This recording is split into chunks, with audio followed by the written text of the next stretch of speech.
There was a woman called Mashitat Fir'aun. She was a woman who was the hairdresser of Fir'aun's daughter, Pharaoh, who said, "Ma alimtu lakum min ilahin ghayri." I did not know any God but me. And Mashitat Fir'aun, this hairdresser, she had embraced Islam in secret. And when she was combing the hair of the daughter of Pharaoh, the king, the one who said he's a god, the comb fell to the ground. And then she automatically, subconsciously picked up the comb and said, "Bismillah," in the name of Allah. And this Mashitat Fir'aun, this hairdresser, had 5 children, and one of them was still breastfeeding. And then the daughter of Fir'aun said, "Allah, Abi, are you saying Allah, my father?" And she said, "No, Allah, the father of Allah, the God of your father and yourself and me." And she became angry. She went to her father and said to him, "Father, this woman worships another God beside you." He said, "What? She know another God beside me? Who is there? Call her to me." And they called her to him. And then she came and stood, a woman, brothers and sisters, in front of this great Pharaoh. And he said to her, "Who is your God?" And she said, "Allah is my Lord." He said, "Who is Allah?" She said, "Allah Rabbi wa Rabbuk." Allah is my God and yours. Yes, when she was cornered and put in the place, when she had to answer, she answered.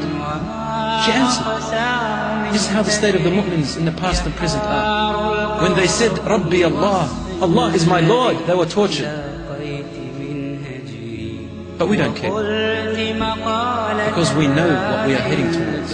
We know who our Lord is, and we say what we believe. We are not liars. She said, "Allahu Rabbi wa Rabbuk." And then he said, "What? Bring the chains." They brought the chains. They began to punish her and whip her. "Who is your Lord?" And she would say, "Allahu Rabbi wa Rabbuk." And so he ordered for them to bring a large container. And then he spilled hot, boiling oil into this container. Large container. Like a swimming pool. And then he said, "Bring me all of her children." And they brought them one by one. He said, "Worship me, I am your God." She said, "Never." So he brought her first son, and he threw him into the oil. In front of her eyes, his meat and his flesh fell off his body, and then his bone disintegrated. Then they brought her next son, and she was firm, Allahu Akbar, and they burnt him. She could not stop him. And then her third, and then her fourth. Then finally her fifth, he was on her arm, and she was about to pull back.